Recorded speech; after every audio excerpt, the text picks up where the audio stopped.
Good day everyone. So for today's discussion, we're going to talk about sustaining change. First, we're going to identify what is sustaining change.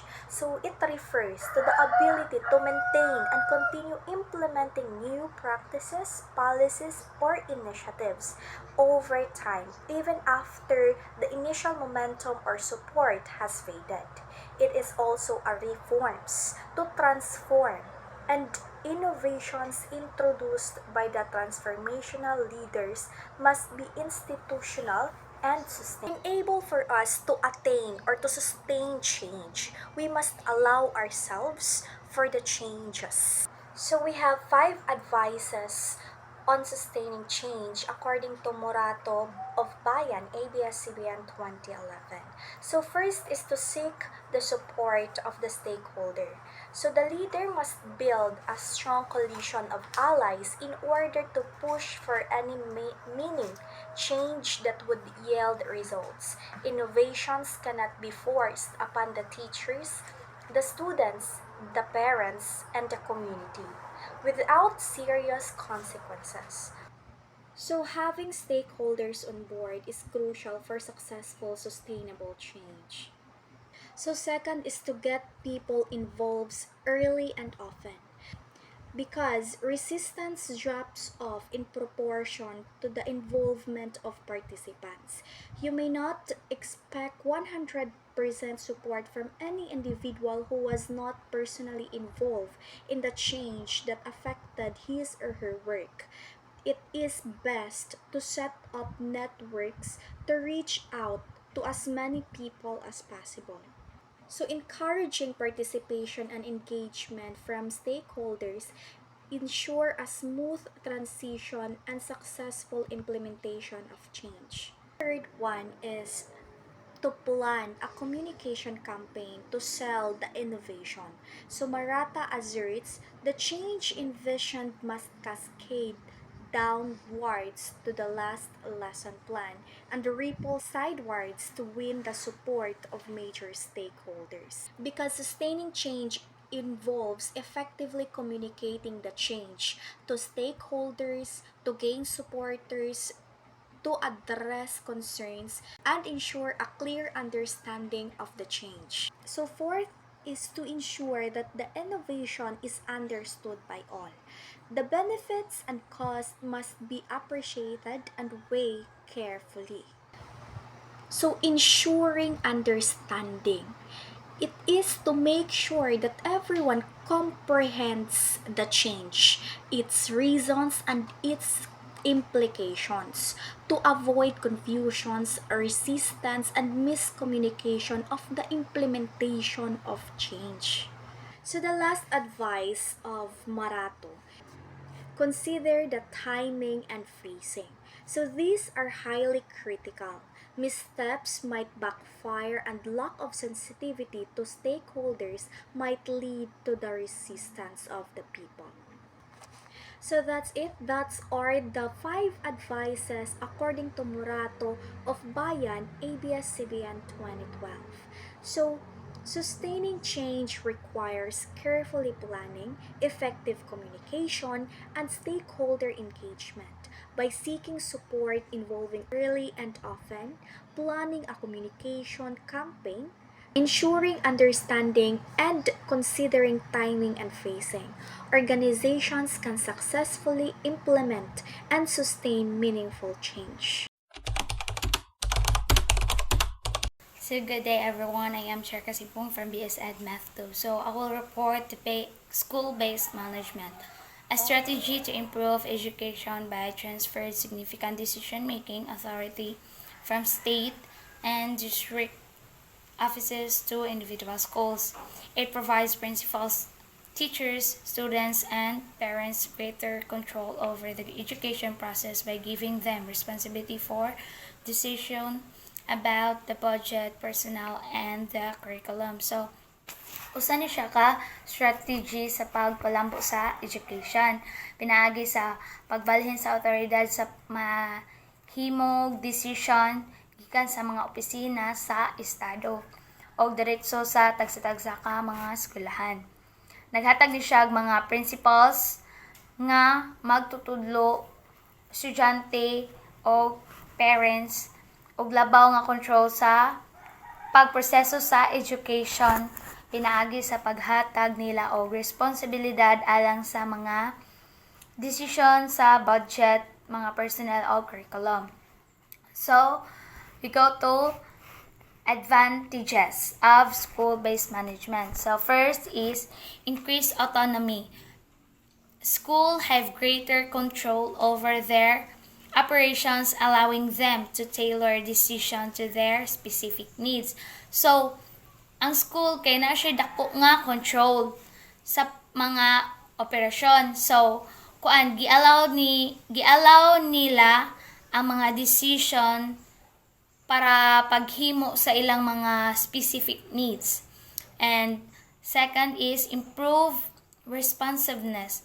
School leaders can respond more quickly to issues and opportunities, enhancing the school's ability to adapt to change circumstances. So, pag-improve sa responsiveness sa mga leaders sa school, like kanang paspas na silang maka-response sa mga issues o sa mga opportunity sa pagpa-enhance gali sa school o sa pag-adapt sa school sa mga bag-o nga mga circumstances karon. And third is enhance accountability by giving schools more control. SBM or school-based management promotes accountability for students, performance, and schools outcomes. So, ang SMB kay gi-promotes na siya para makuan ang mga students, ang mga silbing makuan ang mga performance sa students o kanang makita ang outcomes kung unsa na ang school, unsay mga accountability sa school. So, the fourth is professional development opportunities. School can design professional development programs that meet their unique needs, fostering a culture of continuous improvement. So, nag-improve gihapon siya sa ang advantages niya kay nag-continue gihapon improved ang school-based management. So, arita sa disadvantages. Lack of consistency. So, decentralized decision making can lead to inconsistencies in policies and practices across different schools within the same district. Lack of consistency. So, bisa ang school nga bisag pareha ra sila district kay murag lack gali sila og consistency, di sila magka-pare-pareho og kanang decision, di sila magkapareho og kanang mga policies og iyang mga practices across different schools within the same district. So, second is resource disparities. So, school may face disparities in resources. So, ang school kay makaatubang sila kanang lahi-lahi nga kuhaanan sa mga resources. Sila kanang disparities sila, di sila magkapareho og gikuhaan sa mga resources, affecting their ability to implement effective program and initiatives. So, maka-affect siya sa ability sa pag-effect sa ilang program. And third is training needs. Disadvantages na siya. School leaders may require additional training to effectively manage the increased responsibilities, decision-making authorities. So, school leaders kay mag-require sila og additional nga training para kanang makamit gyud nila, ma-success nila ang ilang decision-making authority. And the fourth is isolation. School may become isolated from each other, reducing opportunity for collaboration and sharing best practices. So, kuan kanang ang school kay malahi siya sa ma-isolate siya sa uban nga kuan nga school. Condition for success of the SBM. So first is strong leadership, second is professional development, third is clear guidelines and support, fourth, community involvement, third is data-driven decision. So sa strong leadership, effective SBM requires strong visionary leadership at both the school and district level. So, nangasla of visionary leadership. So, naisyo vision sa pagimo nila o pagpaka-leadership nila. So, ang second is professional development. Ongoing training and development opportunities are essential for school leaders to manage their expanded roles effectively. Clear guidelines and support. So, the district must provide clear guidelines and support structures to endure consistency and alignment with district goals. So, nag-on siya og clear guidelines and support. And fourth is community involvement. Active involvement of parents and community members in school decision helps build, support, and enhance community engagement. So, community involvement. So, kuan na apil na jud ang parents diha og ang naa sa school kay sa paghimo nila og decision mao na siya makatabang para maka support og sakto ba or dili or mga information nga makaibaw sila og unsa paginahan sa kuan nila ang engagement nila sa community. So data driven decision, use of data to inform decision making processes ensures that schools are focused on achieving specific educational outcomes. So kuan siya ma-ensure nila nga ang school can focus sa pag-achieve sa educational outcomes. SBM to be successful, it must have the following: have basic resources, have developed an effective school support system, are provided with regular information on their performance, are given advice on how they may improve, and emphasize motivational element in the management work of the principal. That's all. Thank you. Functions and competencies of school heads. Rules, visionary principal and motivator, advocate and planner. So, the principal who not only has a clear, inspiring vision for the future of the school, but also actively motivates and encourages other people. That's the rules. Then, the function is lead in setting the vision and mission and the goals of the school. So, it means that they are actively guide and implement the school's established vision, then and also the mission. Then, another is the required knowledge, skills, and ability. So that's the change and future orientation. So that's the mindset that actively considered and plan for the future or focus on the long term. Then another rules is that builder of networks and support system. So actively creating a group of people, whether personal baron or professional, that they can rely on or in the various situation ba like kanang during challenges na mga pagsulay or the decision making. And the function is that organize, expand school, community, and local government network and groups that will actively participate in school improvement. So, kauswagan sa eskwelahan, so they need also to collaborate or ganing connecting. So, school community collaboration within the school or parents, mo connect kita sa mga sa atong sa isig mama, parents, community members, and local government to improve the student outcomes. And the requires knowledge, skills, and abilities. So, musod na din ha si networking, organizing, social mobilization, advocacy. So, we know already that networking is very important. So, we can connecting and relationship. So, a set of strategy or method that use to bring people together. So, that's the knowledge and skills. Then, another is the same rules sa building of network and support system.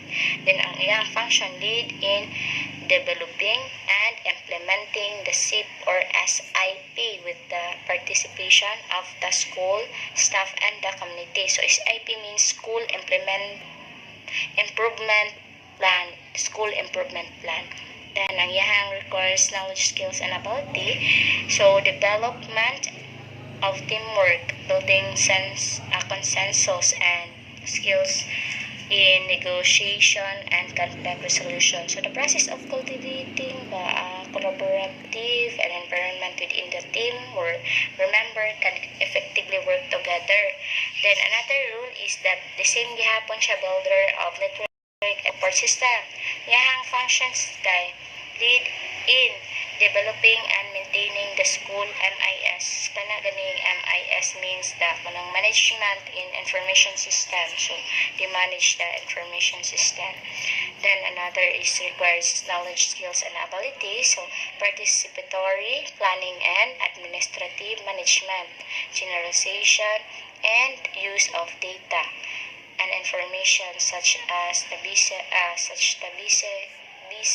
of planning and management. So, that is the practice of empowering. So, kailangan jud kay bawat gid ana empowering member of a group and such as my employees, community, or the citizen are in the company. So, another rule is that curriculum developer and instructional leader. So, a leader and a developer in the instructional curriculum, that's the rule. Then, the function is that creating a physical, psychological climate conducive to teaching and learning. So, the function also sa ka-leader ba, nga kailangan siya magpuli ni kanang magmahina. So, strong leader and kanang siya mag-function ng unay. Then, requires knowledge, skills, and ability. So, kailangan development of collective accountability for school and students' performance. Nagkolekta sa account of performance sa mga estudyante sa eskwelahan. So, that's the required KSE. Then, sa iyang roles, curriculum developer and instructional leader. Ang function niya, localize and implement school curriculum.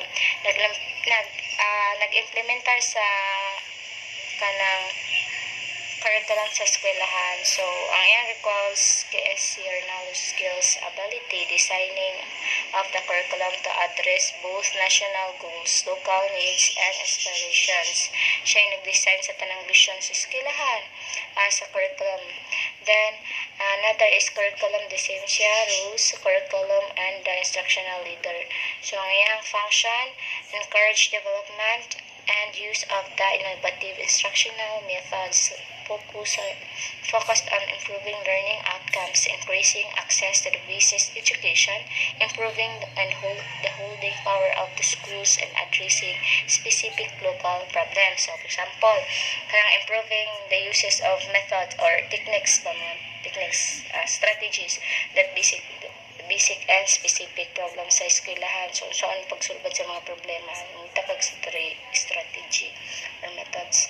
Then, the required knowledge, skills, and abilities, creation of an open learning system based on the several resources, materials, rather than only textbook. So, hindi din masalig sa libro. So, we use other pamaraan. So, participatory and deep-based instructional supervision. So, besides sa mga libro nga nakaroon, ngita taglaing mga supervise na to ang mga estudyante. So, another is the final resource management. So, ang rules na siya. Then, ang function is administer and manage all personal, physical, and physical resource of the school. So, they are the admin ba of the school and they manage the personal information. So, that's the functions. Then, the requires knowledge, skills, and abilities. So, fund management. So, sila mo ay nagkanang maniho sa pagkuan sa kanang mga personnel ba sa eskwelahan o mga resources. So, that's the RKS or knowledge, skills, ability. So, kanang last is the final resource management. So, encourage and accept donation, gifts, grants, and the grants of education purposes and reports of all for the appropriate officers. So, they're the report, encourage, and accept the donation purposes of for the school purposes, educational purposes only mo nang daw sila. And then, kanang ang ilahang records, knowledge, skills, and ability serving as model for the transparency and accountability in financial management. So, they manage by the financial of the school and transparency and the account. So, effective SMB implementation. When properly implemented, SBM foster autonomy, accountability, and the stakeholder participation leading to the better learning outcomes. However, the SBM to be successful or the kanang school-based management to be successful, strong leadership, adequate resources, and the active community involvement are essential. So, school heads, the key implementer of the school-based management plus passes the necessary knowledge, skills. So, nagyo'y kaalam, may kabalo, and skills, attitude to drive meaningful change and improve the educational quality. So, maayo og resulta if na ay saktong kaalam ang magdala sa ato ang kuan. Then the institution also growth and the possible outcome. Good day, everyone. I'm Joycey Tubelan from Basic English 2. We will discuss the meaning of school culture, role of culture, and learning the elements of a positive culture. Social culture refers to the shared values and beliefs, attitudes, and practices that define the environment and experiences within a school. It influences students, teachers, and wider community, interact shaping behaviors and expectations. The cultural of school can have a significant impact on academic performance, student engagement, and overall atmosphere, as it sets tone for how learning happens and how individuals relate to each other. Culture plays a crucial role in learning by fostering environment that either support or hinders academic success. A positive school culture promotes student engagement, enhances relationships between teachers and students, and encourages a growth mindset and students feel respected, included and supported, they're own more likely to participate actively, perform well, and embraces challenges. Moreover, supportive culture builds trust, helps reduce stress, and strengthens students' motivation to succeed on their own endeavors. A positive school culture is built on several key elements including respect, clear expectations, collaborations, and supportive leadership. When students and staff feel safe, valued, and motivated, they can work together to achieve common goals, positive reinforcement, recognizing achievements, and creating a growth-oriented atmosphere also contribute to an environment that nurtures academic and personal growth. Ultimately, a school's culture shapes its effectiveness and fostering an environment conducive to both learning and emotional well-being. A safe and caring environment is essential in fostering effective learning.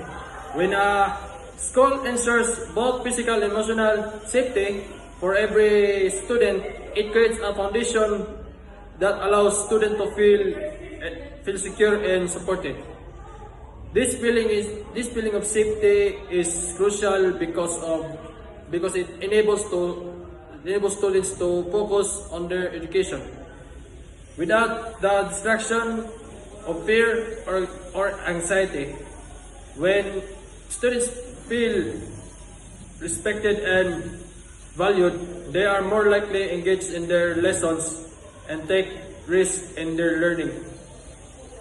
A growth mindset plays a pivotal role in creating a positive and nurturing environment by encouraging students and staff to embrace challenges, learn from mistakes, and continuously strive for improvement. Schools help build resilience, viewing challenges as opportunities rather than obstacles shows students to approach learning with a sense of curiosity and determination. This mindset helps students not only improve academically but also develop key life skills such as problem solving, perseverance, and adaptability. When a school culture promotes growth mindset and prioritizes emotional safety, it sets the stage for academic success. Good day, everyone. I'm going to discuss about school policies and their functions. This passage explains the importance of school policies under maintaining a well-organized learning environment. School policies are rules and guidelines that help ensure fairness, safety, and consistency in school.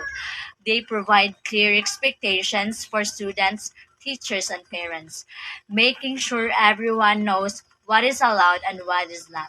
Here's what school policies do. First is ensure consistency. The second one is promote safety and well-being. Third is guide teaching and learning. Fourth is regulate student behavior. And the last one is ensure legal compliance. Ensure consistency. They make sure that rules and decisions are applied fairly to everyone to avoid confusion. The second one is promote safety and well-being. Policies help to protect students from bullying, discrimination, and other dangers to create a supportive school environment. The third one is guide teaching and learning.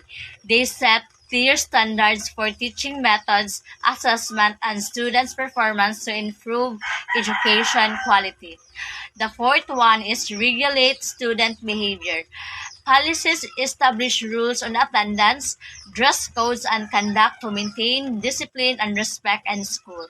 The last one is ensure legal compliance.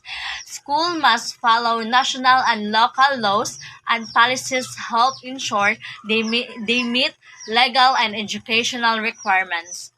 Examples of school policies: Code of Conduct, anti-bullying policy, attendance policy, dress code policy, grading and assessment policy, and special education policy. So, code of conduct is a rules of student behavior inside and outside the classroom with consequences for breaking them. Anti-bullying policy is a rules about coming to school on time, being present, and excusing absences. Dress code policy is a guidelines on what students should wear to school to keep it professional and distraction. Grading and assessment policy, it explains how students are graded, what tests they will take, and how final scores are calculated. And the last one is special education policy. Rules for helping students with disability or special needs. I am Rex Zapanta. I'm going to report about how to create and apply social policy effectively. So, a good school policy should involve students, parents, teachers, and other community members. Here's how to do it. So, to do it, step 1, making the policy formulation. Involve stakeholders. Get into input from teachers, parents, and students so the policy fits everyone's needs. So ang kundi ano di kailangan ang parents ug mga estudyante kabaw sila sa unsay policy sa kuan school kung unsay lang kuan sa mga kuan sa everyone's needs. So set clear and goals. Define what the policy is meant to achieve, bullying or improving learning. So diri sa set clear og goals kay dapat kuan sila sa unsay policy nga kuan kuan ka ng ikuan nga nila ang policy nga dili dapat magbully, dapat ma-learn sa mga bata nga di kailangan bulihon ang usa ka estudyante. So another one is use to research and data. Gathering information from surveys, studies, or other schools to make the best policy. So dapat kabaw sila kung unsay mga information or surveys sa study or kanang sa uban nga school para kuan sila sa unsay mga policy best policy. So other one is be transparent. Explain the policy clearly to everyone so they understand why it is important. So dapat kuan i-explain nimo sa uban nga unsay policy kung unsay balaod nga importante. Other one is training. Teachers and staff must be trained so they can follow and enforce the rules correctly. So ang teacher ug ang staff dapat sila nga ang policy ipasabot na nila sa mga kuan mga estudyante para og kuan para nila pud nga makapalo sila kung sa instruction nga maayo. So other one is provide resources, ensure the school has the necessary materials, technology, or support the policy to work. So dapat ang eskwelahan kay ensure sila, so dapat kanang kuan gani andam sila kung unsay mga kuan dapat na sila materials, technology, TV, mga inana, computer nga makuha nila sa kuan sa rules. So other one is provide resources, ensure the school. Other one is monitor and evaluate, so regularly check if the policy is working and make change it if needed. So dapat i-check na nimo ang policy kung nag-work ba siya or dili, kay kung dili gani pwede na naman siya mailisan. So the other one is get feedback, ask student, teachers, and parents what they think about the policy to improve the based on their suggestions. So dapat ang estudyante, maestra o mga parents i-ask nimo sila kung unsay kuan sa policy, kung ipa-improve pa ba, kung tanan mo sila para makakuan po sila sa unsay na suggestion. Thank you.